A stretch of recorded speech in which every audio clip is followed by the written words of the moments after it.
ഈ നൈറ്റ് ഡ്രൈവൊക്കെ ഇത്രയും ഇഷ്ടപ്പെടാനുള്ള കാരണം എന്താണെന്ന് വെച്ചാൽ മുന്നൊക്കെ അമ്മോട് ചോദിക്കുമായിരുന്നു, അമ്മേ ഞാൻ ഫ്രണ്ട്സിൻ്റെ കൂടെ ചില്ല് ചെയ്യാൻ പോട്ടെ എന്ന്. അപ്പോഴൊക്കെ അമ്മ പറയും, പോണേലൊന്നും കുഴപ്പമില്ല, സമയം 5 മണിയായാൽ വീട്ടിൽ കയറിക്കോളൂ കേട്ടാ, കറങ്ങി നടക്കാനൊന്നും പറ്റില്ല, നീ പെൺകുട്ടിയാണ് എന്നൊക്കെ പറയും. അന്ന് അതിൻ്റെ പേരിൽ കുറേ വഴക്ക് പറഞ്ഞിട്ടുമുണ്ട്, കുറേ കേട്ടിട്ടുമുണ്ട്.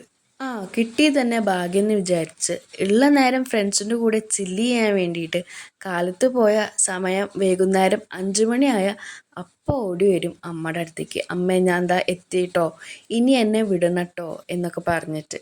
എന്ന് വെച്ച് ഞാൻ തീരെ നൈറ്റ് ഡ്രൈവ് പോവാറില്ല എന്നൊന്നുമില്ല. അച്ഛൻ്റെ അമ്മയുടെ ഒക്കെ കൂടെ പോവാറുണ്ട്, കാറിലും ഓട്ടോറിക്ഷയിലൊക്കെ പോവാറുണ്ട്. ഫ്രണ്ട്സിൻ്റെ കൂടെ മാത്രം ഇതുവരെ പോയിട്ടില്ല എന്നുള്ളൂ.